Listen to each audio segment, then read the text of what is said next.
sucedas a raíz de este libro y demás. Bueno, nuestros nombres ya los dijimos, Gabriela Ochman y Josefina Salazar. Nosotras estudiamos letras en la Universidad de Buenos Aires, en la Facultad de Filosofía y Letras. De hecho, nos conocimos en la Facultad de Filosofía y Letras, y este proyecto surgió en el 2011 como un modo de, digamos, trabajar con la palabra creativa en un marco creado, generado por nosotras. En un principio, cuando nos conocimos y charlábamos acerca de lo que nos pasaba cursando distintas materias en la facultad, nos dimos cuenta de que las dos estábamos con una necesidad de poder escribir de manera creativa en otros espacios, y así fue como de a poco le fuimos, digamos, dando una forma a esto que fue un taller de escritura.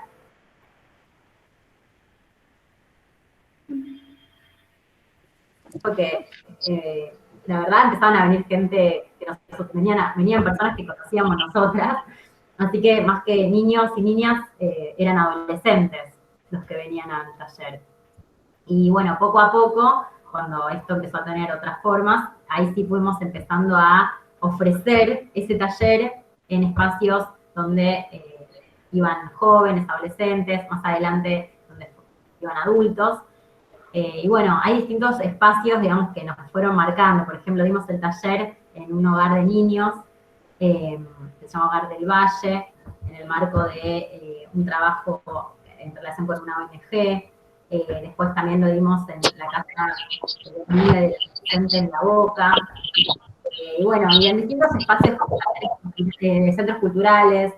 Lo dimos en conjunto con profesores de otras áreas. Por ejemplo, lo dimos con 2 profesores de diseño gráfico. Entonces intentamos que las actividades tuvieran algo que ver con la escritura, pero también tuvieran que ver con la generación, por ejemplo, de un libro objeto.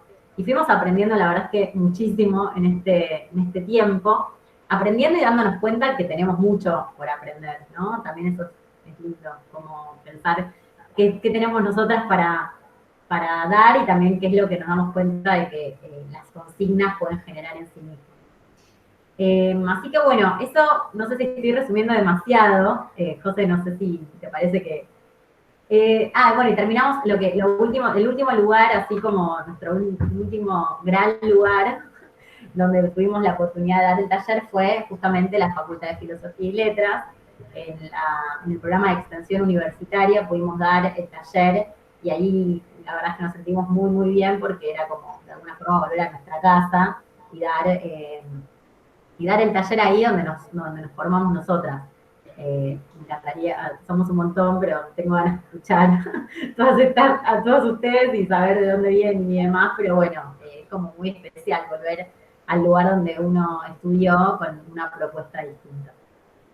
Así que bueno, la idea de esta presentación que está haciendo Gaby es un poco contarles el recorrido nuestro como estudiantes de la Facultad de Filosofía y Letras de la UBA, y también cómo nos fue marcando ese recorrido en relación a la creación de nuestro propio taller, y el fruto, el resultado es el libro, ¿no? O sea, después de 7 años de dar el taller en diferentes espacios, como decía Gaby, vimos en 2019 el fruto de nuestro trabajo materializado en este libro. Y bueno, nuestra idea siempre es que el libro, La sopa en la mosca, ejercicios creativos de escritura, funcione como una herramienta para los docentes, para los recreólogos, para todo aquel que esté a cargo de la coordinación de un grupo de infantes y de adolescentes o de jóvenes, y que puedan utilizar el libro como material, como herramienta para la práctica de la enseñanza y de la escritura, a la luz de la imaginación, ¿no? Ahí Gaby decía esto de la palabra creativa. Para nosotras es sumamente importante el uso de la palabra creativa, porque nos parece que habilita a encontrarnos con un otro y habilita a transformarnos en ese encuentro también. Les vamos a presentar. ¿Querés que presente pantalla, Gaby? Dale. Voy a hacer el intento, vamos a tener paciencia. Si podemos, lo vamos a lograr, lo vamos a hacer, y si no, se lo transmitimos con nuestras palabras. Mientras intento compartir pantalla, Gá, ¿querés contarles quién prologó el libro, la diseñadora también, que es re importante, la ilustradora? Dale, sí, justamente de eso les iba, perfecto, de eso les iba a hablar. Nuestro libro fue editado por La Parte Maldita, que es una editorial independiente, no sé si la conocen, y la diseñadora gráfica se llama Gisela Kukier, que además de ser diseñadora gráfica, miren, por ejemplo, empieza el libro y tiene estas imágenes. Además de ser diseñadora gráfica, fue una persona que vino al taller y participó como tallerista, digamos, justamente. Hizo los ejercicios, trabajó junto con nosotras. Y para nosotras es súper importante que alguien que haya venido al taller sea la persona que se dedicó a ponerle imágenes al libro y pensar qué formato tiene, porque hay algo de la forma y el contenido que están en íntima relación, ¿no es cierto? Bueno, todos los que nos dedicamos a la enseñanza de la lengua y trabajamos en aula, sabemos perfectamente que las consignas tienen que ver, o sea, tienen más o menos éxito en un grupo de personas, un poco por la consigna en sí misma y un poco por el modo en que es presentada. Entonces, para nosotras, haber contado pienso que lo estoy mostrando y no, con esto, ustedes hagan... ¿Se ve en pantalla? Igual se ve la pantalla, sí, así que ahora en breve vamos a pasar a la presentación, pero bueno, ya me entusiasmo para mostrarles imágenes y demás. Hay una serie de elementos en el libro que la verdad es que nosotras lo teníamos en la cabeza, pero como no nos dedicamos a esto, necesitamos la mirada de Gise. Por ejemplo, hay consignas que están pensadas para hacer de manera individual, consignas que están pensadas para hacer en grupos, y bueno, fue Gise quien puso, digamos, le puso ilustración, dibujo, imagen a todas esas ideas que estaban en nuestra cabeza, y para un coordinador de un espacio, formal o no formal, nos parece que es súper como interesante, sirve que haya elementos como este en los libros para que uno se sienta como más cómodo a la hora de trabajar con un grupo. Bueno, dicho esto, ahora sí vamos a mostrar la presa, ¿te parece? Sí.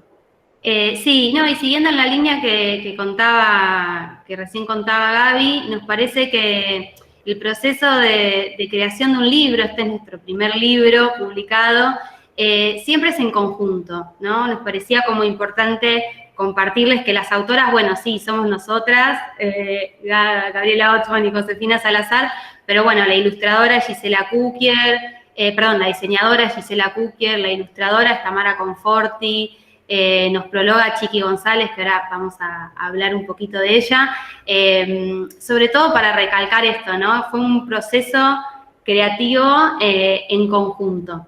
Y en ese sentido, les vamos a compartir, siento que se ve esto, ¿no? Lo que estoy mostrando, ¿o no? Sí, se ve perfecto. Buenísimo. Bueno, genial. Bueno, el libro está dividido en capítulos, cada capítulo responde a un eje temático, siempre los ejes temáticos los pensamos como ordenadores de un recorrido. El primer capítulo se dedica a la prosa poética, el segundo capítulo a escribir el espacio, el tercero a la voz del personaje y el cuarto capítulo lo llamamos una palabra lejana.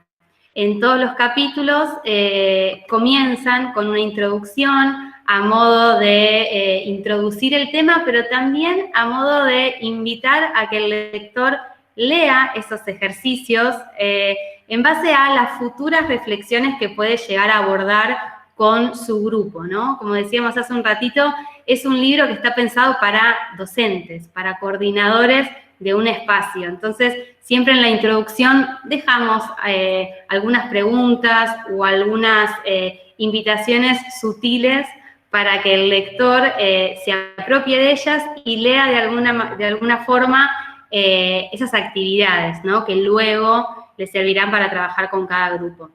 Gaby, ¿querés seguir contando después el tema de las actividades y los ejemplos? ¿O sigo yo? Perdón, estaba con el micrófono silenciado, ahí está. Estaba hablando, pero no se me escuchaba. Ahí se escucha bien, ¿no es cierto?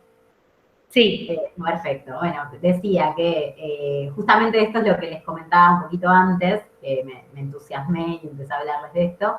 Las actividades tienen o una I o una C, dependiendo de si son actividades que se adaptan o no a ser realizadas en grupo, de manera colectiva o de manera individual. Hay algunas actividades que tienen las dos alternativas, pueden ser realizadas de los dos modos. Y después hay una zona de todos los módulos que está dedicado a dar ejemplos. En esos ejemplos lo que hacemos es tomar posibilidades que da el ejercicio para ser realizados. Entonces, por ejemplo, hay un ejercicio que da por resultado, puede dar por resultado, esperen que les voy a mostrar un ejemplo. Dice ejemplos de, por ejemplo, volverse metáfora, y hay distintos textos de distintas personas que vinieron al taller.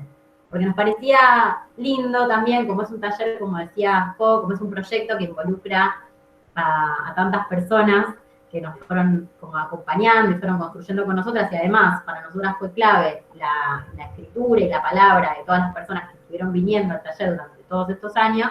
Nos parecía que, digamos, era una forma de celebrar este proceso, el hecho de que estuvieran esas voces ahí. De hecho, fue muy lindo por la presentación que tuvimos presencial el día, cuando salió el libro en 2019.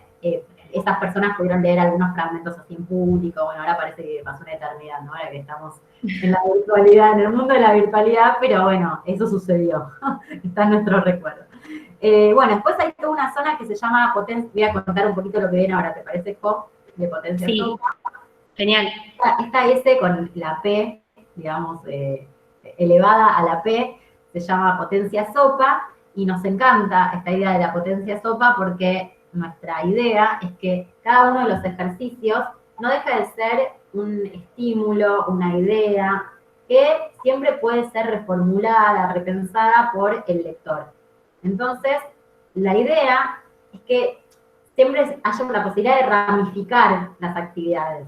Por ejemplo, si en una actividad nos damos cuenta que nosotras vimos como posibilidad basarse en una o dos imágenes que nosotras proponemos, la potencia sopa puede ser, bueno, esta actividad, si vos querés, la podés realizar con una imagen, algo que se ve por la ventana, por ejemplo, para dar un ejemplo cualquiera, ¿no? Entonces la idea es que un poco de eso se trata, ¿no? Dar una consigna que siempre tiene esa alternativa de llevar adelante de otro modo, de la manera que se le ocurra al coordinador de ese espacio. Y por último, hay una zona que se llama menú de conversaciones, que a nosotras que nos encanta conversar, nos fascina, porque lo que hacemos ahí es proponer, organizados en entrada, plato principal y postre, ideas que surgen o que vienen a cuento de lo que se trabajó en cada capítulo. Entonces, por ejemplo, si en un capítulo, en algún momento se habló de un sustantivo, se nombró el sustantivo, por ejemplo, se dijo, bueno, elijan sustantivos. En la zona de menú de conversaciones hay una pregunta de, bueno, ¿qué es un sustantivo? Son preguntas que a lo mejor todos y todas los que nos dedicamos a la lengua muchas veces damos por sentado que se entienden, pero a lo mejor, gracias a que hicimos todos estos años de trabajo con distintas edades, nos fuimos dando cuenta de que está bueno desnaturalizar esas ideas y darse este espacio para que en un espacio de taller o de trabajo con otras personas, esté ese momento para reflexionar o para repensar o para trabajar estos aspectos de la lengua. Buenísimo. Entonces, estas son las partes, las divisiones, las diferentes divisiones del libro. En la próxima diapositiva lo que hicimos fue compartirles uno de los ejercicios que está dentro del capítulo Escribir el espacio, y el ejercicio se llama No vale fin. Lo que inventamos acá con Gaby es un ejercicio en donde les damos a los participantes, al grupo, les damos una frase, un enunciado que contienen 10 palabras. En este caso, la frase es: en este otoño sopla el viento, la mosca se acerca. Este enunciado, que tiene 10 palabras, la idea es entregárselos, dárselos a cada integrante del equipo, del grupo, y que de forma individual cada uno, cada una continúe ese texto con una frase debajo de la otra Y la segunda frase, luego de esta frase de 10 palabras, deberá contener 9 palabras, la próxima 8, la próxima 7, 6 y así hasta llegar a la última oración que debe contener solamente una palabra. Y la idea es que esa palabra última no debe ser fin. De ahí el título de la consigna que se llama No vale fin. Nos parecía como lindo compartírselos para que vean más o menos de qué se tratan los ejercicios de nuestro libro.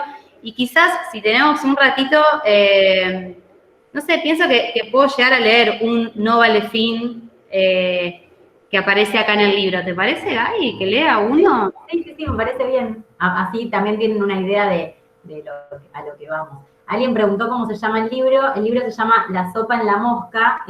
Nada, ponemos el libro. La sopa en la mosca, ejercicios creativos de escritura.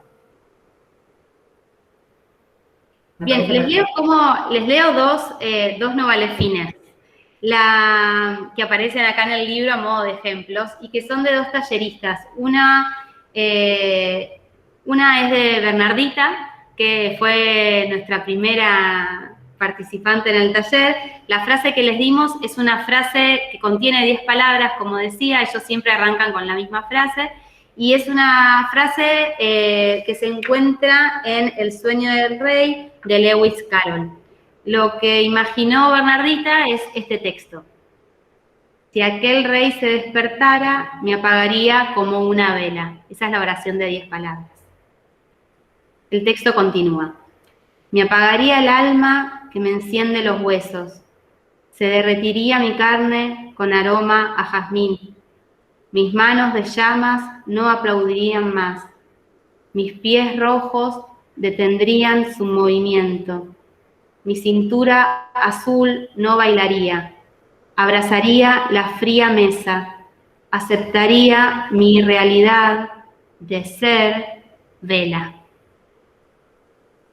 Ese es el texto que escribió Bernardita a partir de la frase de 10 palabras que le dimos. ¿Querés, Gaby, leer otro No vale fin? A ver Dale, leo otro más. Les voy a leer uno de una participante que se llama Micaela. Dice, si se despertara aquel rey, me apagaría como una vela. Destruí su castillo y está durmiendo a la intemperie.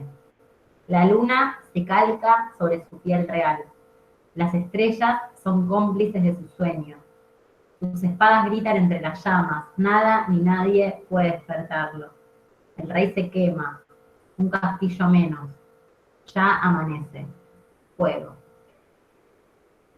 Es lindo porque, bueno, como se imaginarán, el texto tiene esta forma, ¿no? O sea, cada vez se va reduciendo hasta la última palabra, algo que elijan palabras muy, muy extensas en oraciones de 3 palabras, suele quedar una forma interesante, como fuera una pirámide, ¿no? Invertida. Y bueno, en la potencia sopa, no sé, José, si querés leer uno más, pero creo que estamos, ¿no? Se entendió más o menos la idea. Lo lindo de este ejercicio, va para nosotras, es que fue aplicado a distintos espacios y con distintas finalidades. La potencia sopa puede ser, por ejemplo, compartir la última palabra. Entonces, por ejemplo, en el caso de Bernardita, la última palabra es vela. En el caso de Micaela, la última palabra es fuego.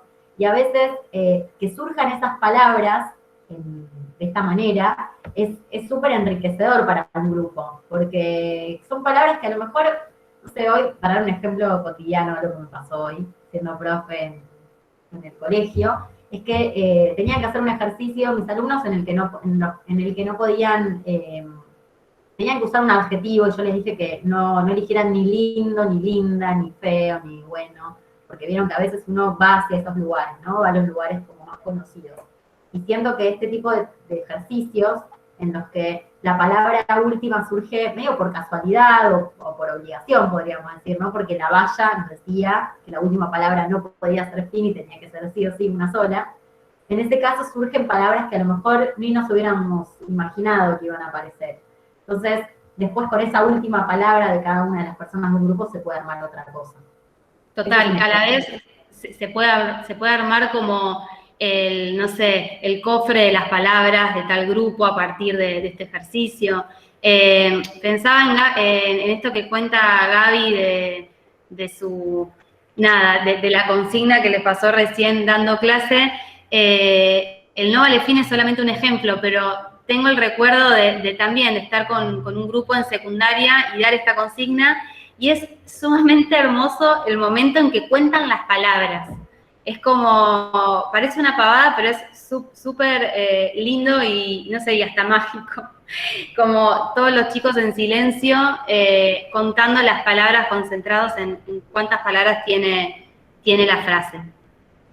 Totalmente. Acá Cristina justo está escribiendo en el chat. Me gusta esto que pasa con el Meet, de que se puede conversar a través del chat también. Y Cristina habla del trabajar con la forma, ¿no? Y se acuerda de los caligramas. A nosotros, justamente, es algo que nos parece súper interesante. Por eso, al principio, y quizás está tan presente en nuestro discurso, todo esto que tiene que ver con el trabajo con la imagen, como que aprendimos o nos fuimos dando cuenta de que a lo mejor está genial como estar un poco más disponible para escuchar qué nos traen las personas que vienen de estos otros universos, como por ejemplo el diseño gráfico, y que tienen tanto para decirnos acerca de, bueno, los modos que hay de leer, ¿no? No solamente leemos palabras, sino que estamos leyendo un montón de otras cuestiones. Justamente para trabajar con jóvenes o con personas, esto como dice Jo, de edad de estar en un colegio secundario, es interesante proponerles actividades donde están contando mucho más que lo que cuentas en sí misma la palabra, ¿no? En este caso, este juego es una demostración de eso. Totalmente. Voy a dejar de compartir. ¿Dejo de compartir pantalla, te parece, Gá? Sí. Ok. Dejo de compartir. Bien, bueno, nos parecía que para cerrar la presentación, estaba bueno compartirles un video de quien nos prologa el libro, que es Chiqui González. Chiqui González es ex ministra de Cultura e Innovación de la provincia de Santa Fe. Es una de las creadoras del Tríptico de la Infancia en Rosario. Y, bueno, es quien nos prologa el libro. La realidad es que tuvimos la suerte y el orgullo de que ella nos prologue el libro, porque es una mujer sumamente para adelante, sumamente creativa y muy amorosa. Si no la conocen, búsquenla porque es una belleza todo lo que ha hecho por las infancias. Bueno, ¿se ve la pantalla? Se ve, sí. Una señora, se ve Sí. chiquito. Se ve bien. No se ve bien, ¿eh? Bueno, Se ve vamos a ver si, obviamente, vamos a ver si funciona, y si no, les vamos a terminar contando nosotros lo que dice Chiqui González, pero en principio intentamos ver si funciona bien, si se escucha. Ahí le voy a dar play. Hola, buenas tardes. González, ministro. ¿Se escucha bien? Se escucha, a ver, medio entrecortado. A ver, déjalo un poquito más. A ver. Dale. Estoy viendo si poner más fuerte.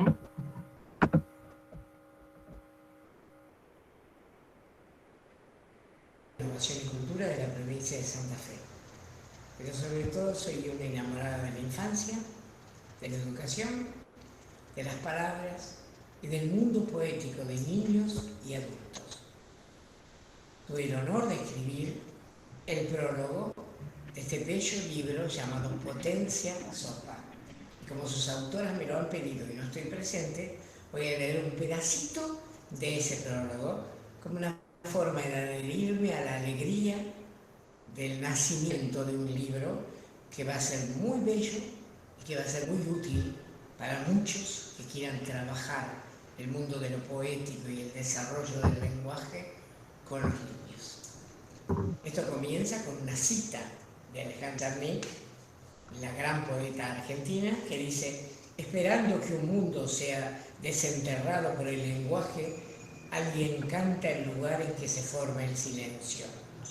Luego comprobará que no porque se muestre furioso existe el mar, ni tampoco el mundo, Por eso, cada palabra dice lo que dice y además más y otra cosa.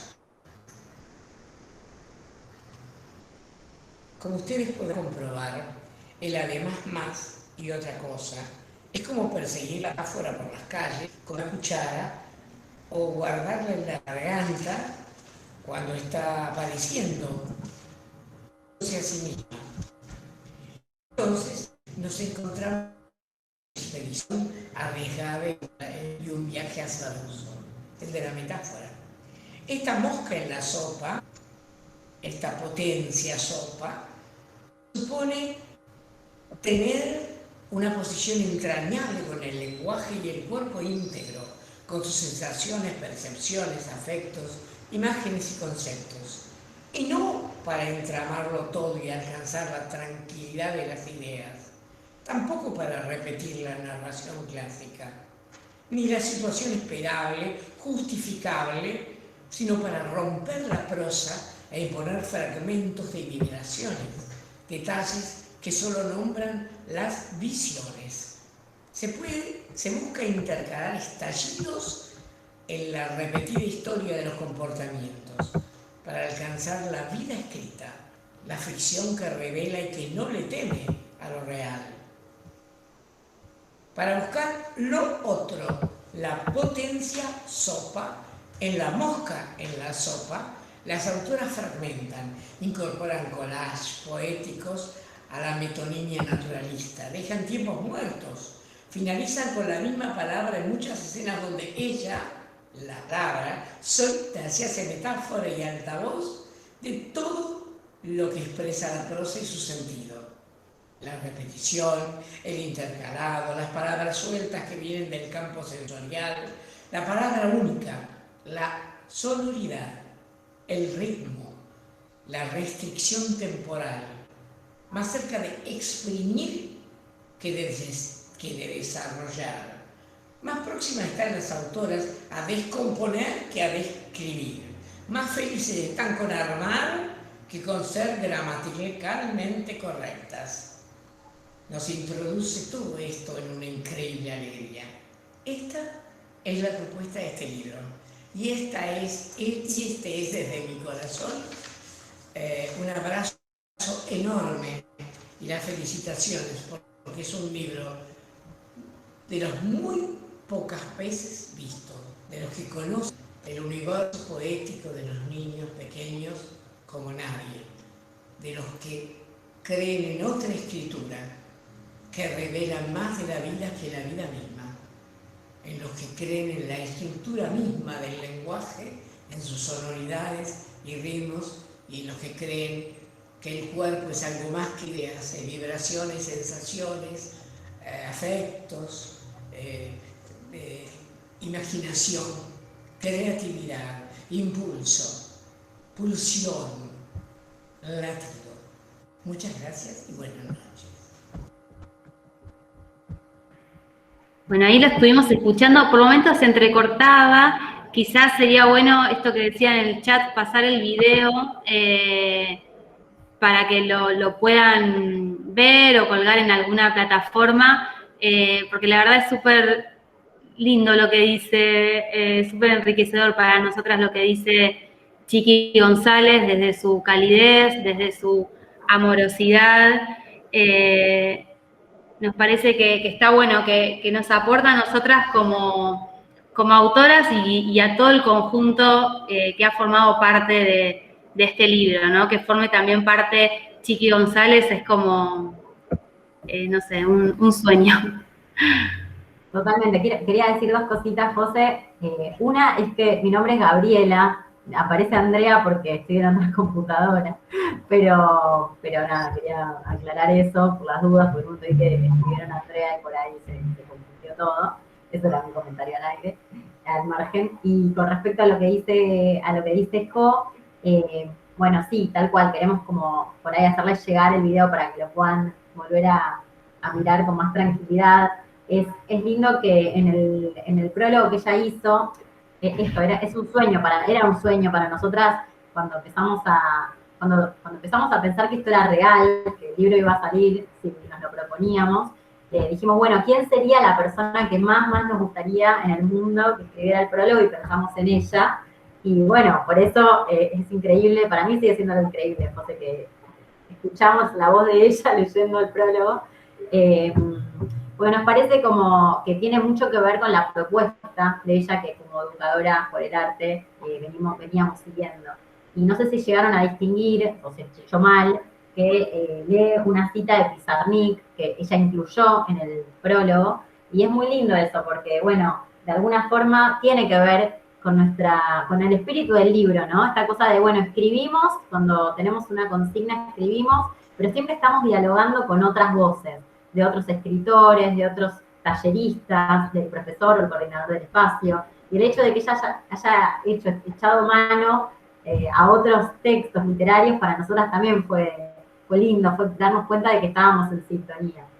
Bueno, y la última cosita, y ya está, creo que con esto podemos hacer un poquito de silencio, si les parece, a ver si quieren consultar algo, no sé si José vos querés agregar algo más. Quería comentar que al final del libro, en un momento ya habla de espacios en blanco, como que el libro deja espacios en blanco, y con José lo que interpretamos es que se refiere a que por momentos hay hojas negras que dan lugar a, bueno, un cierto respiro, ¿no? Y tenía que ver con esta cuestión que les decíamos antes, apostar a que los libros de escritura también pueden jugar con los espacios, los silencios.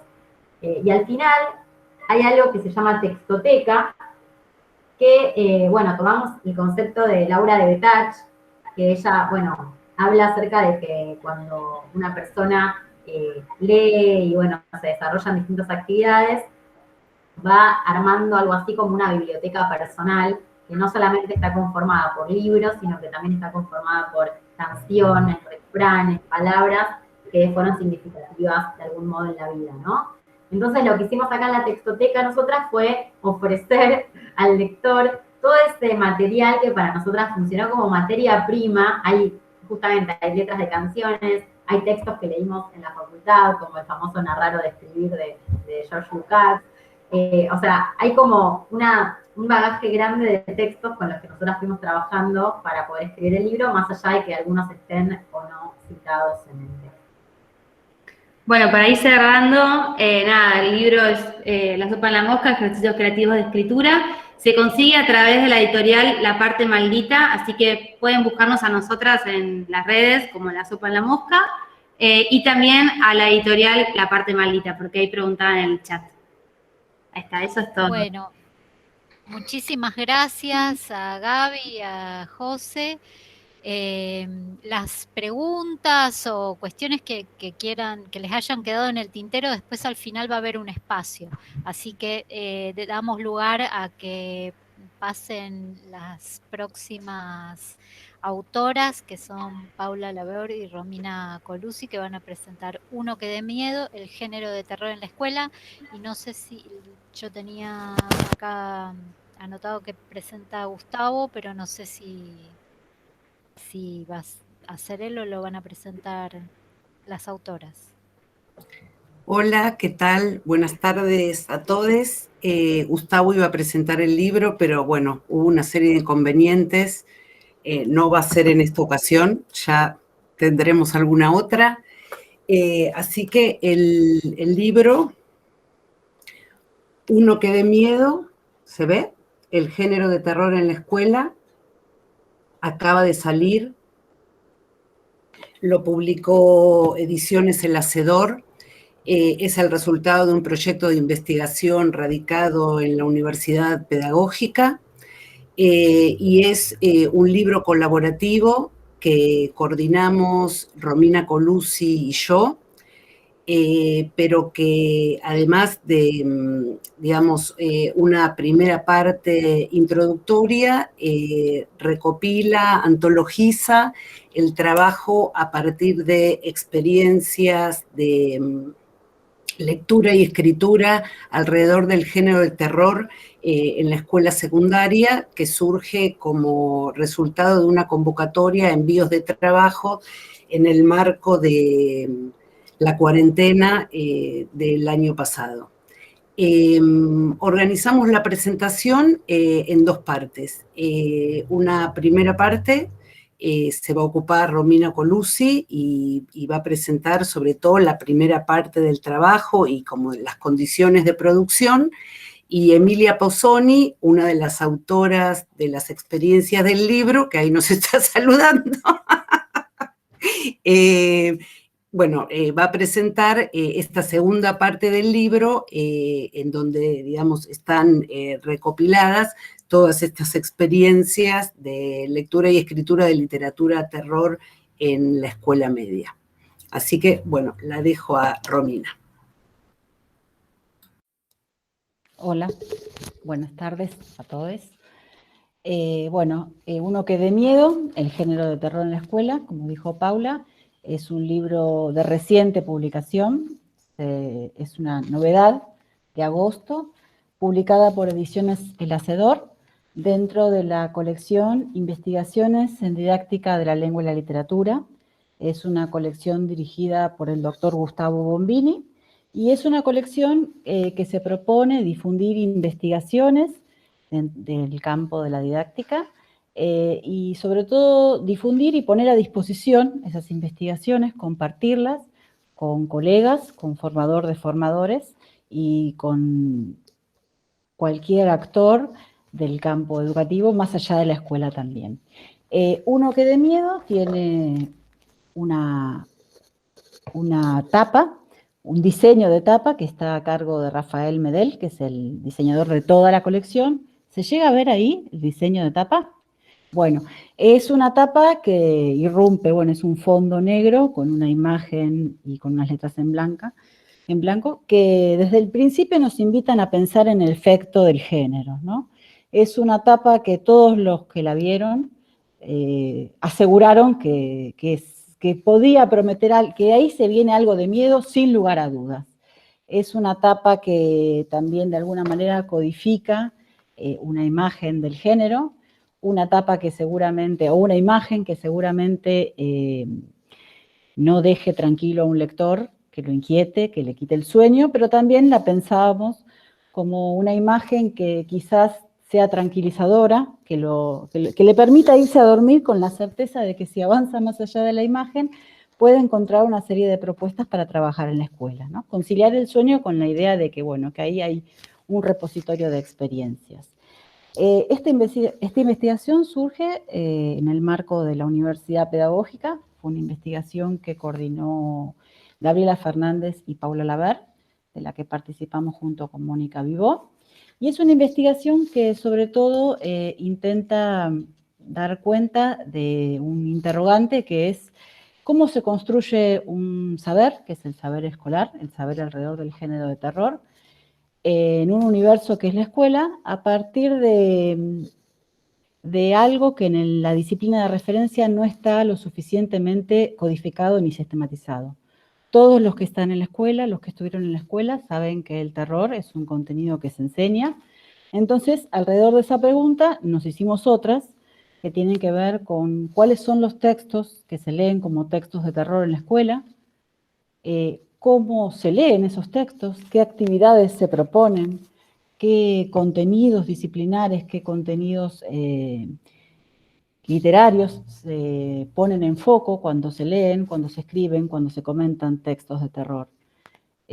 Por supuesto que este libro no responde de manera cerrada a esos interrogantes, sino que es una aproximación, y también es una aproximación a sabiendas de que seguramente habrá nuevas producciones en el campo, nuevos textos que los docentes lleven a la escuela y que los compartan con sus alumnos como textos de terror, y nuevos textos que surjan como propuestas de los propios alumnos, ¿no? Que leen más allá de la escuela y que traen a la escuela textos que leen como textos que den miedo realmente, ¿no? Es algo que aparece en muchas de las experiencias y es, estos textos no dan miedo. Uno, de verdad, miedo que dé miedo, ¿no?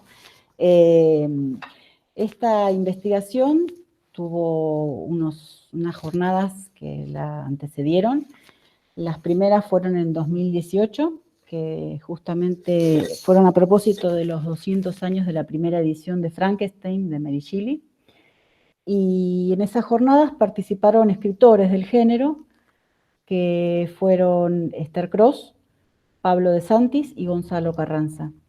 Y las segundas jornadas, que fueron en realidad las 9ª jornadas sobre enseñanza de la literatura, nos encontraron en pandemia, fueron en 2020, así que se reformularon como toda nuestra vida, en un envío de ponencias, ¿no? Algunas de esas ponencias, experiencias, son las que van a encontrar hoy en este libro. Esta investigación incluye materiales propuestos para la escuela, incluye lecturas y análisis de capítulos de manuales, de diseños curriculares, de prólogos, de póslogos, de propuestas de actividades y también, como dijo Paula, las voces de los docentes, ¿no? Que es, bueno, es parte también de algo que se levantó en la investigación, o sea, fuimos dando cuenta de todos estos recorridos, incluyendo las prácticas docentes. Esta investigación es una tarea colaborativa, este libro, producto de esa investigación, es una tarea colaborativa, y cuando nosotros la pensábamos, siempre la hicimos como en función de una cita que me gustaría compartir con ustedes, que es de Gustavo Bombini, es una cita de Textos Retocados, que dice así, dice, el profesor adopta lo prescripto, pero es un lector hacedor de las transformaciones, los ajustes, los agregados y las supresiones que en sus propios espacios de trabajo cree convenientes. Su experticia como protagonista de la práctica lo coloca en un lugar de saber que es necesario reconocer y propiciar. Estas experiencias docentes, de alguna forma, nosotros las pensamos también como un repositorio que se puede replicar, como un repositorio que se puede seguir expandiendo, y como un repositorio también que pueda interpelar a aquellos docentes que se sientan convocados por repensar o seguir pensando cómo enseñar este género en la escuela, por también preguntarse acerca de cómo convertir a sus alumnos, ¿no?, en protagonistas de estas experiencias y también aprender acerca de esas experiencias, ¿no?, aprender acerca de las producciones ficcionales, multimodales, hay un montón de producciones multimodales, producciones lingüísticas, ¿no? Y un aspecto que también nos llamó siempre la atención y que de alguna forma comenzó la pregunta de la investigación y se expande en las experiencias, es cómo esa falta o esa poca sistematización en el campo de la teoría literaria, que tiene que ver con el terror como género, no funcionó como obstáculo para el universo de la escuela, sino muy por el contrario, funcionó como una invitación a apropiarse de ese saber, a seguir delimitándolo, a seguir construyéndolo de manera colaborativa con los estudiantes, y bueno, en parte las experiencias dan cuenta justamente de esta premisa, y ahora le dejo la palabra a Emilia, que va a dar cuenta del panorama de las experiencias de la segunda parte del libro. Muchas gracias. Bueno, buenas tardes a todos. Mi nombre es Emilia y como recién decían Romina y Paula, tuve el honor, ¿sí?, de participar de esta hermosa experiencia el año pasado, en este 2020 tan caótico y pandémico, de formar parte de esta antología con 17 autores y docentes del resto del país. Y como bien señalaban recién Romina y Paula, esta antología está compuesta por muchas voces de muchos profesores que de alguna que otra forma se sintieron interpelados por el hecho de leer, producir y debatir la literatura de terror con sus alumnos. Desde el momento en que, capaz esto es algo muy personal, pero desde el momento en que leí el título, sentí que de cierta forma el título Uno que dé miedo evocaba estas voces, ¿sí? A mí me hacía acordar a mis alumnos que a veces me pedían leer este género, o también me hacía acordar cuando en situaciones fuera de la escuela algún niño de la familia, algún hermano, algún primo, algún sobrino nos pide, ¿sí?, que nosotros como mediadores contemos esta historia, e incluso también me retrotrajo a mi propia infancia en este momento de querer escuchar historias, ¿no? Querer que alguien nos cuente y nos narre estas cosas que nos asustan, nos provocan, nos ponen los pelos de punta. Y un poco en esta relación con la oralidad, que está un poco implícita desde el título, vemos que toda la antología en realidad es un gran entramado o un gran tejido de voces, ¿sí? Estas voces tan distintas de profes de todo el país, porque vemos que hay una gran variedad geográfica, hay experiencias que suceden en la ciudad de Buenos Aires, hay experiencias de Adrogué, de Lomas de Zamora, de Longchamp, de Turdera, de Avellaneda, de Mar del Plata, de Corrientes, y también somos todos profes muy distintos, de distintas edades, distintos recorridos académicos, distintos intereses, y es en esta riqueza que el libro nos invita a visitar distintas aulas con distintas propuestas. Pero también creo que, además de las voces de los profesores, se destacan las voces de los alumnos, ¿sí? Muchos de los profesores, cuando creamos nuestras narrativas y nuestros relatos en primera persona para el libro, citamos aquellos debates, aquellas reflexiones o aquellos pensamientos que nuestros estudiantes habían hecho sobre el género. Y muchos de estos relatos también parten de representar una anécdota áulica. Entonces realmente se construye un diálogo genuino, a mi entender, entre los docentes y los verdaderos protagonistas en el aula, que vendrían a ser estos alumnos que quieren escuchar, pero también buscan ser escuchados y que tienen muchas, pero muchas historias que contar. Y también un poco relacionado con esto de la oralidad y el diálogo y la importancia de encontrarnos con otros, hay muchos de estos relatos que tienen como puntapié inicial o como punto de partida este diálogo, este encuentro con la literatura a partir de conversar con otros. Por ejemplo, Mónica Vivó, una de las autoras de la antología, nos cuenta que su relato surge de haber charlado con un colega en una mesa de examen en la escuela y que le haya recomendado el libro Cadáver exquisito de Agustina Basterrica. Y a partir de ahí comienza a hilar y a tramar todo su relato, toda su experiencia. O Jimena Bucefi nos cuenta que muchos de sus estudiantes le pedían, en esta parte me sentí muy identificada por esto que les decía antes, estos estudiantes que le pedían un cuento que dé miedo de verdad, que a ella le dé miedo.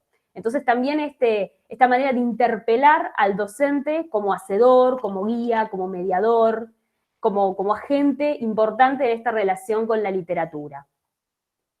Y dentro de esta polifonía narrativa, que podríamos decir que construye uno que dé miedo, también lo pensamos, o al menos mientras lo leía, yo lo entendía como un gran punto de encuentro, como un puente para entrar en estas otras aulas y como un puente que, como bien decía Romina recién, se gestó o se produjo durante un tiempo en donde la distancia física era lo que primaba. En este 2020, en donde quizás no nos podíamos encontrar en la escuela o en el aula o en un congreso o en jornadas, entonces este libro vendría como a reemplazar ese espacio de diálogo con colegas, ese diálogo con compañeros. Y también teniendo en cuenta de que es un género, tanto como dijo Romina antes, como dice Lorena Fernández, otra de las autoras, que es un género que muchas veces en el ámbito académico, tanto sea universitario como terciario, no ahondamos mucho. Entonces tenemos que ir reponiendo sobre la marcha ante esta necesidad de los chicos y también nuestra necesidad y nuestro deseo de llevar el género tan popular a la escuela. Y de esta manera, este libro, que muchos de los textos se gestaron y también las experiencias se gestaron durante el 2020, incluye mucho de pantallas, de Zoom, de Meets, de Drives y de todas esas cosas horribles que ya estamos un poco cansados, pero que nos tuvimos que ir adaptando sobre la marcha. Entonces, hay muchos docentes que comparten cómo lograron esa adaptación, cómo pudieron reformular sus clases, ampliar sus corpus, pero también una manera de reactivar esa conexión con los estudiantes a pesar de las pantallas. Entonces vemos, por ejemplo, como Alan Cabral incorporó en un corpus muy rico, muy vasto de textos, a la figura de Slenderman, que es un personaje de un videojuego de horror, y también a las creepypastas, que son estos relatos de foros que circulan por internet, y que también eran una manera de que lo digital también forme parte de este aula pandémica. Pero también se pueden recuperar elementos más tradicionales o más regionales. Una de las autoras, Delia López, vive y trabaja en Corrientes. Y ella logró que distintos textos canonizados del género del terror se vincularan a partir de las leyendas propias del lugar. Entonces acá vemos esta mixtura de elementos propios del género del terror que podrían interpelar a estos estudiantes que viven en esa zona. En mi caso particular también opté por utilizar elementos propios de Internet, ¿sí? De la literatura digital, de lo hipertextual, lo multimodal, y con mis alumnos trabajé la escritura de narraciones de terror en formato de chat, utilizando el formato de WhatsApp. Entonces combinábamos estos textos muy breves con emojis, con imágenes, con videos, inspirándonos un poco en Mauro Croce, que es un autor argentino que se hizo muy popular mediante Facebook.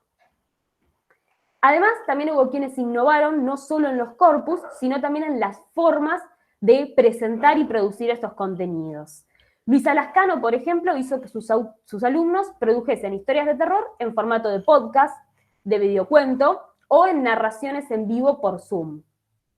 También Cristina Tonina y Lorena Martínez hicieron una innovación en la reflexión sobre el lenguaje. Leyeron una serie de corpus de textos de terror y empezaron a indagar cómo se construían, con distintos elementos narrativos y que potenciaban esta escritura creativa. Sin embargo, también nos pareció importante que hay uno de los artículos particulares del libro que nos recuerda que quizás el 2020, además de potenciar este uso de las herramientas tecnológicas, también un poco nos mostró esta desigualdad que ya existía, que ya estaba vigente, esta gran brecha digital que separa a quienes tienen la conectividad de quienes desafortunadamente no la tienen. Entonces, en este punto, Mariana D'Agostino, Mariana Lila Rodríguez y Ludmila Berghini, que además de docentes, son integrantes del equipo técnico docente del Ministerio de Educación de la Ciudad de Buenos Aires, nos comparten cómo usaron el terror como una puerta de entrada, como un eje estructural, para que aquellos alumnos de distintos niveles que no tenían acceso a conectividad o no podían sostener su continuidad pedagógica a través de Internet, por falta de infraestructura o de materiales o necesidades económicas, pudieran continuar a través de cuadernillos de lengua y literatura estructurados a partir del terror, estructurados a partir del horror, de este género que quizás sí los interpelaba y quizás sí les interesaba y permitía que la escuela siguiera presente en sus vidas. Cuando hace un ratito dije o hablé de punto de encuentro, también me refería no solo a encontrarnos con colegas, sino que también muchas producciones de este libro nos permiten reencontrarnos con nosotros mismos, reencontrarnos con nuestras prácticas del pasado. En este sentido, Laura Silento recupera la antología que hicieron sus alumnos en el 2004. De forma casi azarosa o casual, se reencuentra en su biblioteca con una antología que se produjo hace 17 años. Entonces, su ponencia, su escrito, trata sobre cómo recuperó esta lectura, cómo la puso a funcionar con producciones más nuevas, con nuevas textualidades, y cómo reflexiona sobre estas leyendas urbanas que son tan distantes a nosotros, pero que igual continúan vigentes. Y también, pensando esta idea de encuentro y este viaje o ingreso a otras aulas, por momentos sentía que a medida que lo leía, este libro nos permitía cerrar un poco los ojos y transportarnos a esas épocas donde el COVID no nos impedía hacer todas las actividades que queríamos en el aula. Y de cierto modo, hay muchas experiencias que, como se sitúan en el 2019, 2017, 2018, incluso antes, nos permiten viajar un poco a estas épocas en donde podíamos trabajar de otra manera con los chicos. Y de esta forma vemos cómo María Eugenia Goiti le propone a sus estudiantes contar historias de terror y que todos los espectadores cierren los ojos, tengan los ojos vendados, y lo más importante sea la escucha, y generar un encuentro sensorial. También, en relación con este trabajo en el aula, plenamente, Marilén Rodríguez, desde Mar del Plata, nos cuenta que creó y transformó las aulas de la escuela en escape rooms, ¿sí? Salas de escape, en donde el terror se puede entender como algo más performático, más lúdico, más interactivo. La historia va avanzando a medida que los jugadores / lectores, que serían estos mismos alumnos, interactúan con el espacio. También Paula Laver también nos comenta, utiliza su espacio para dar voz a la experiencia de una estudiante universitaria que hace sus prácticas y permite que los estudiantes pongan voz y cuerpo a aquellos elementos que los atemorizan. Encarnan aquellos elementos que le dan terror. Y también incluso le generan perfiles de Facebook a seres monstruosos. Entonces vemos la dramatización, la puesta del cuerpo y también la utilización de las redes y este lenguaje digital. Por último, tenemos dos experiencias más que están íntegramente ligadas al lenguaje audiovisual. Por un lado, Laura Pesenti le invita a sus alumnos a reconfigurar y volver a narrar estas míticas narraciones de Alberto Laiseca en el canal ISAC, en el momento de trasnoche, y les propone actualizarlas a los temores actuales y ponerse ellos mismos en la piel del narrador. Y por último, Natalia Baistik le propone a sus estudiantes hacer el guión de un cortometraje que esté basado en el mito de La Llorona, ¿sí? En esta leyenda urbana que se transmite de boca en boca y es tan popular, pero llevada al lenguaje audiovisual. En este sentido, y ya para ir concluyendo después de esta galería así medio mezclada de todos los profes que intervinieron en el libro, creo que realmente Uno que dé miedo es una verdadera y muy poderosa invitación a ingresar a estas aulas distintas, algunas más nuevas, algunas más viejas, algunas con tecnología, sin tecnología, con pandemia, sin pandemia. Y más que nada creo que realmente es un gran aliento para seguir creando y leyendo y escribiendo en el aula y apostando por este género que claramente interpela mucho a nuestros estudiantes y nos permite conectarnos con sus miedos, con sus temores y principalmente darles la voz para que ellos puedan contar uno que dé miedo, pero que dé mucho miedo de verdad. Muchísimas gracias.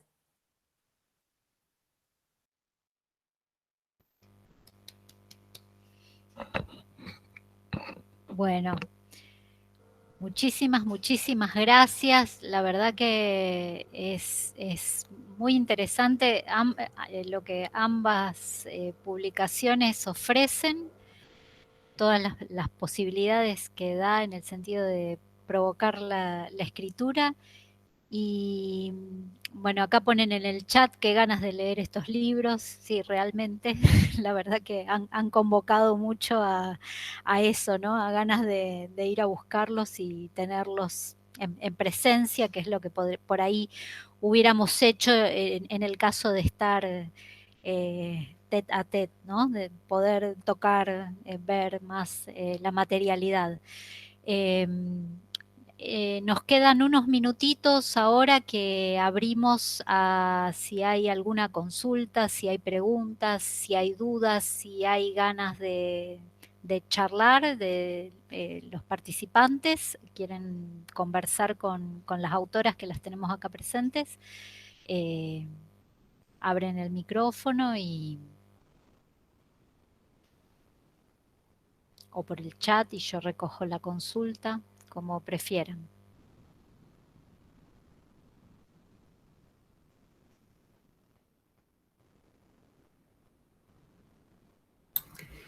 Ahí en el chat preguntaron dónde se consigue Uno que dé miedo.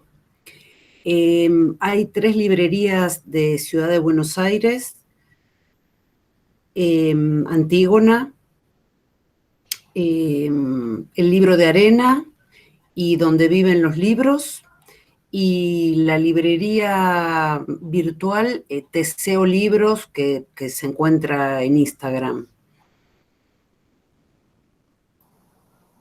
Buenísimo, gracias. Se ve muy interesante, ya quiero verlo, quiero leerlo, y bueno, sí, estoy en Buenos Aires, así que voy a tratar de conseguirlo. Gracias.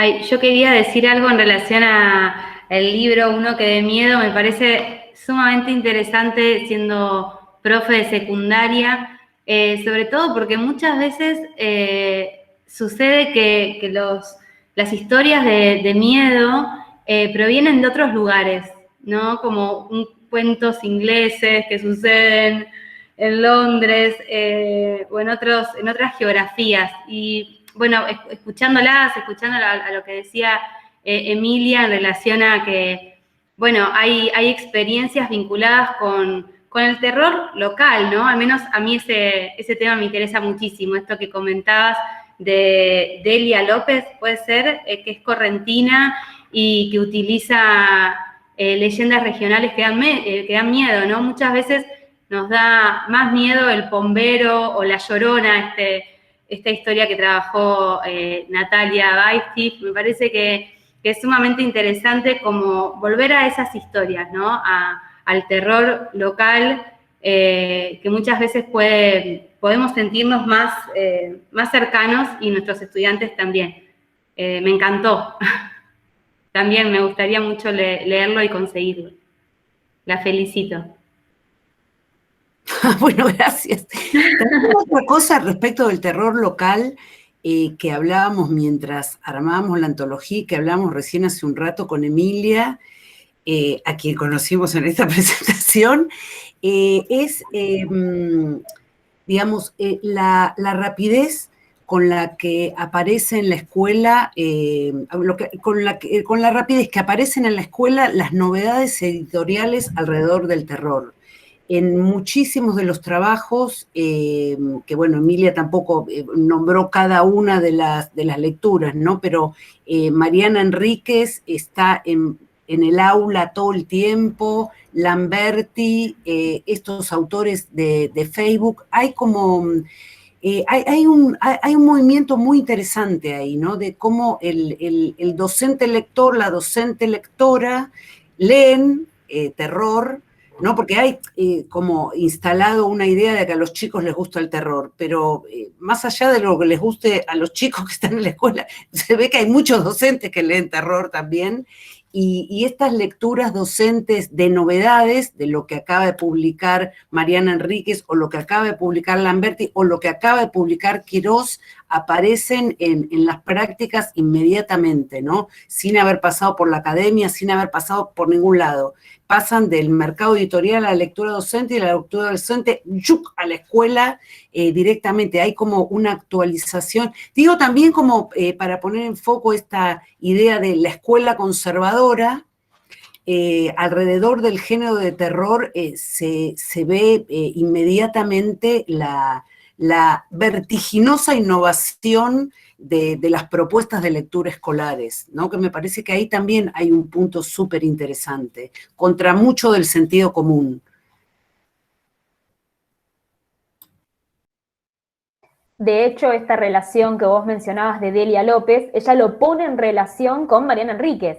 Y sí, es verdad, no mencioné todos, pero bueno, también en realidad muchos repiten Mariana Enríquez, es como una constante. Y alguien puso en el chat Samantha Schweblin, y sí, también, claramente. Y está muy bueno que todas estas autoras tan nuevas o que editorialmente recién ahora se están dando a conocer o están más popularizadas, ingresen a la escuela en este corpus tan móvil, porque vemos que hay videojuegos, hay creepypastas, hay un poco de todo. Creo que es como un gran diálogo entre lo que a los alumnos les gusta, lo que llevan ellos, lo que el docente leyó y demás. Y también muchos textos hacen referencia a la historia reciente argentina, ¿no? Como un texto de terror que aparece en las aulas. Esto también lo señala Mariana Enríquez, ¿no? Que, o sea, no solo los seres mitológicos que recogió Scafati, Colombre, sino, bueno, la historia reciente argentina, como un texto de terror.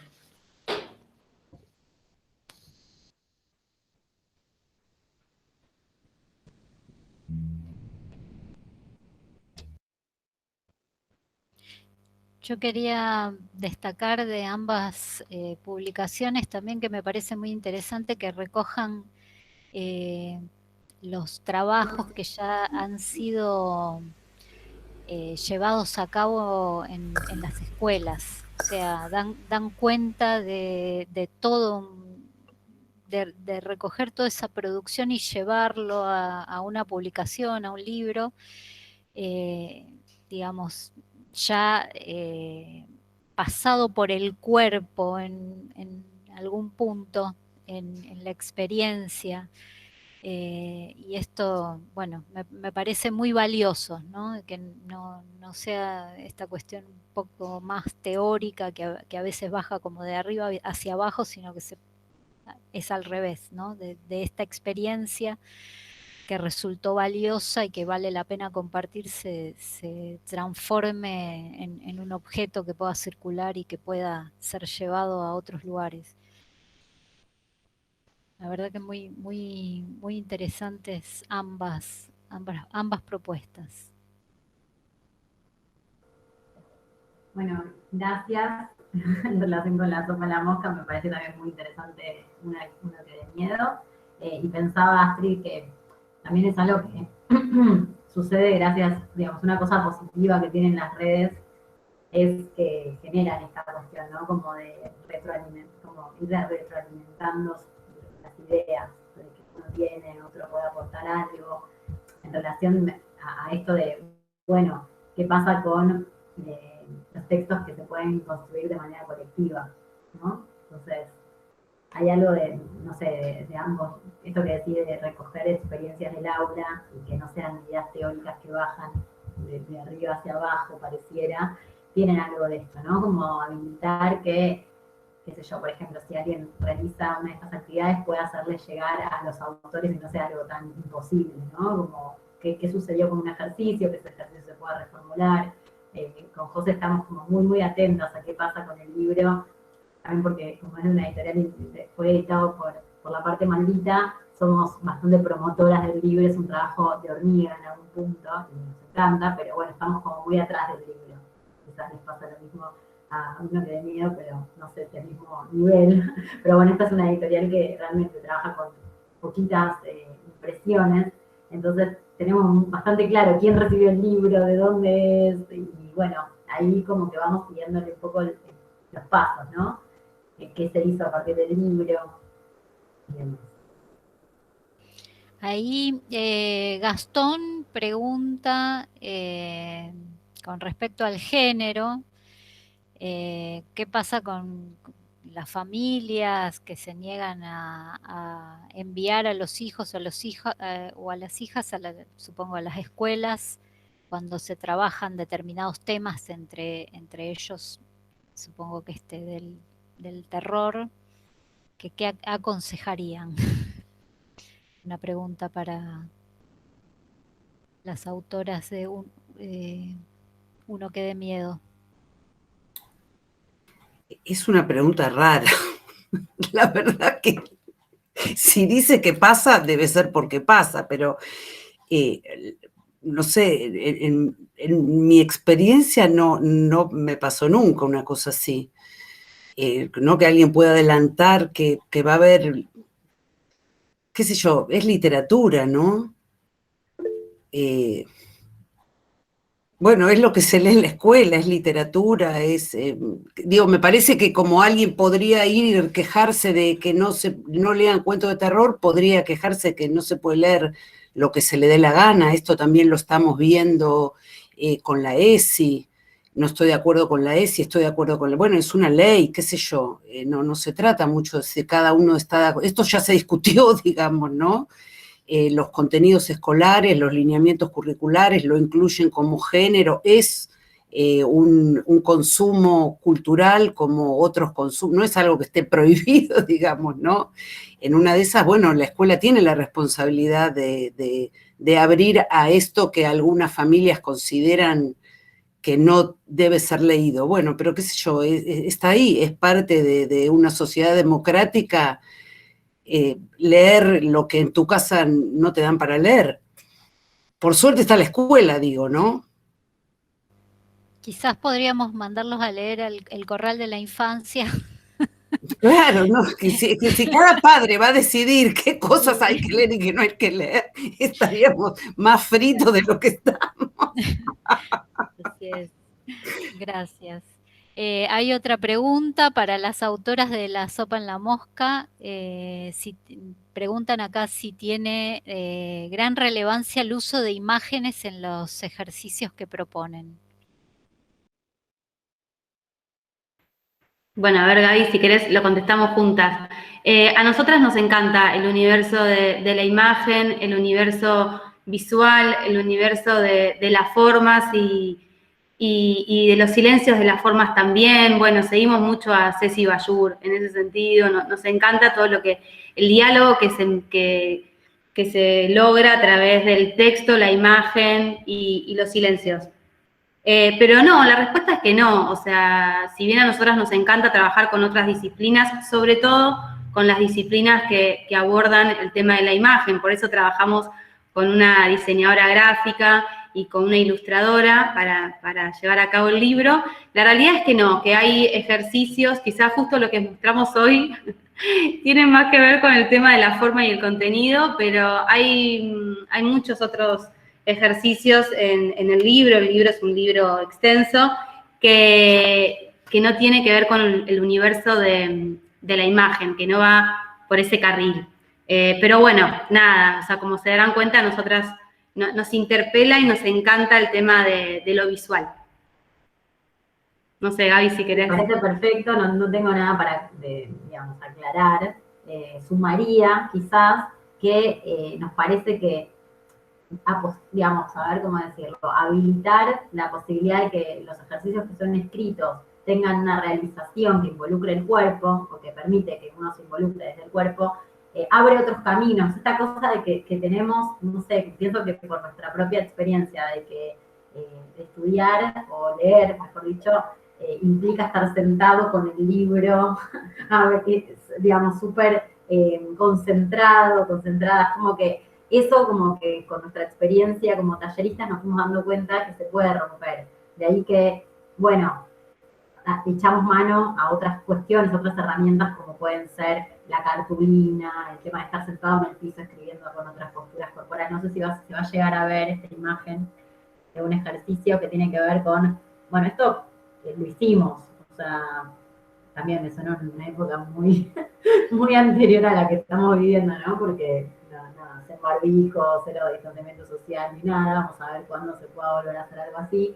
Pero bueno, microespacio de palabras se llamaba, entonces era escribir en un lugar sabiendo que el otro está escribiendo algo, bueno, ahí está explicado todo el ejercicio, ¿no? Pero bueno, esto necesitamos la imagen, pero para poder explicar en qué consistía este ejercicio. No quiere decir que no se pueda hacer en una hoja de papel o que no se pueda hacer sin imágenes. Solo que pensamos que siempre es interesante dejar abierta esa puerta a que se puedan ir, digamos.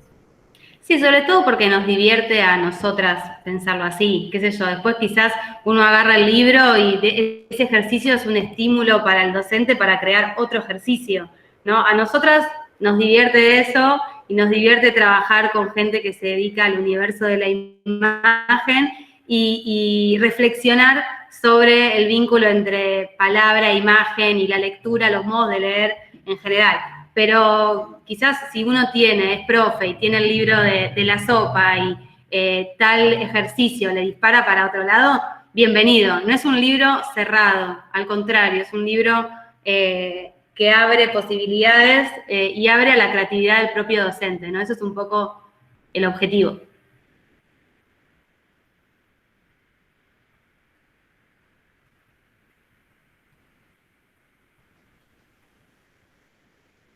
Bueno, no sé si hay alguna otra pregunta, algún otro comentario.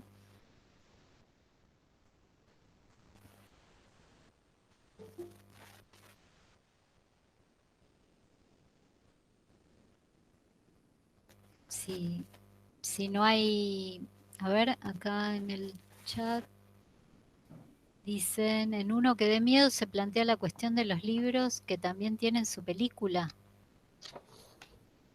Sí, eso aparece en alguna de las experiencias, porque muchas veces los alumnos... Ah, sí, totalmente, sí, porque muchas veces los alumnos dicen que prefieren ver la película.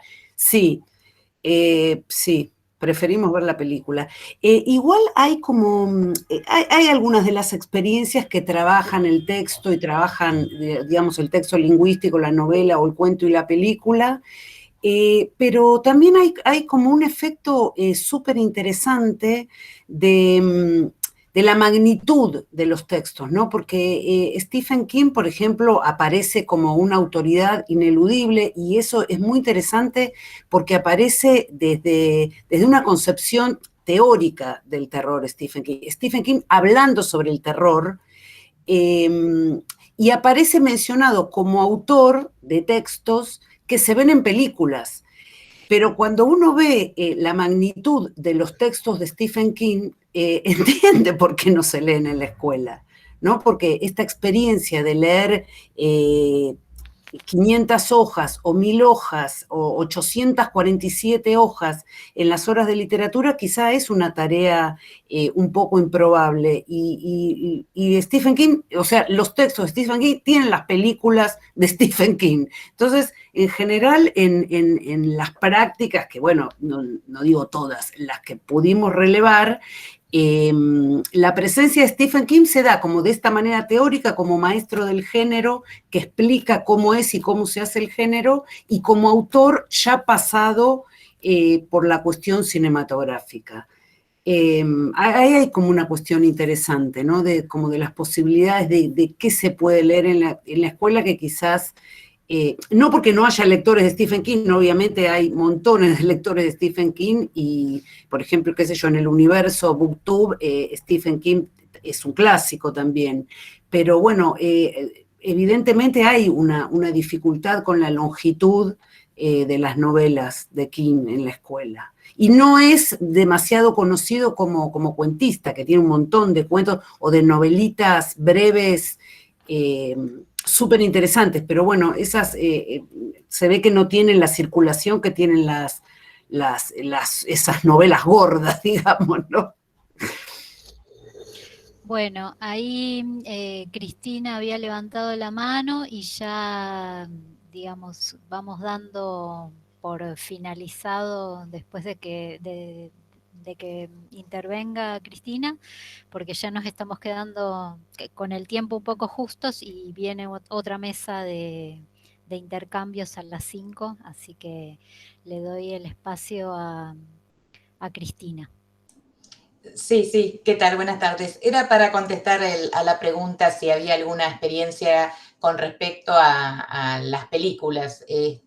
Yo trabajo justamente el tema no solamente de películas, sino también de las versiones en historieta, haciendo una comparación, o el trabajo de las imágenes y las adaptaciones, ¿no?, que se hacen en el guión de una película. Entonces, les gusta a los chicos leer el cuento o leer o parte del cuento y después ver o escuchar un audiocuento también, ¿no? La ISECA es un fenómeno, ¿no? Les encanta, pero no, mayormente sus audios no es el cuento completo. Entonces, trabajan en qué se focaliza y demás, ¿no? Las adaptaciones con las historietas también reducen y las tapas de los libros o las imágenes elegidas, ¿no?, en las narraciones también les sirven para ver en qué se focaliza. Es muy lindo hacer esa relación utilizando también el otro tipo de lenguaje, ¿no? Y las películas les gustan porque justamente están bombardeados sensorialmente desde distintos puntos, ¿no? Era para comentar eso.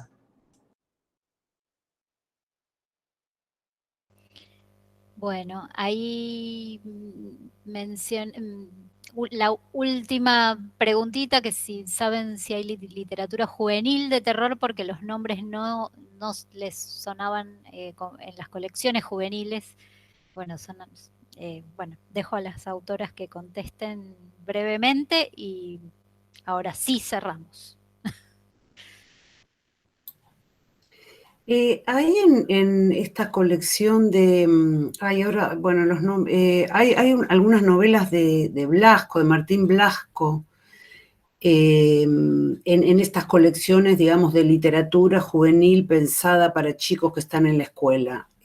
Hay algunas, sí, pero en general lo que se releva en tanto los manuales que estuvimos mirando como en las mismas prácticas son textos de la, digamos, bueno, de la literatura para todos, digamos, ¿no?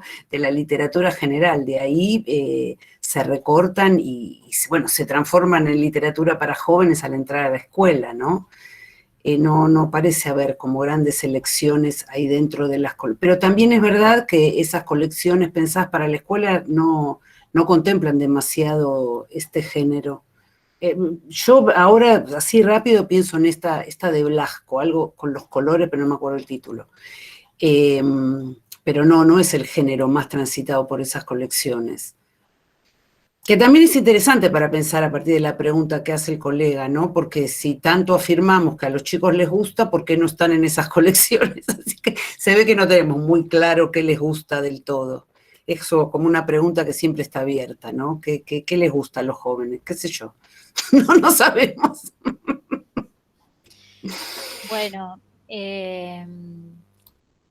quiero agradecer muchísimo a las autoras y presentadoras de los libros, a todos los asistentes y quienes participaron de esta presentación, que la verdad que, bueno, nos extendimos bastante, un poco porque hubo problemas al inicio, entonces se corrió un poquito. Pero bueno, agradecer el encuentro, el intercambio, es la intención justamente esta, de encontrarnos para conversar, para poder discutir qué es lo que está sucediendo en materia de la literatura que se lee, que está en las aulas, entre los jóvenes, entre los niños y demás. Así que, bueno, muy agradecida de haber estado acá, de haber compartido este intercambio, y nos seguimos encontrando en los espacios que restan del simposio y por supuesto en otros, para seguir discutiendo e intercambiando sobre este tema que es inagotable y es tan rico. Muchísimas gracias. Muchas gracias, muy interesante, hasta luego. Muchas gracias. Chao, hasta luego, muchas gracias. Gracias, muy lindo todo. Muchas gracias. Gracias, chao.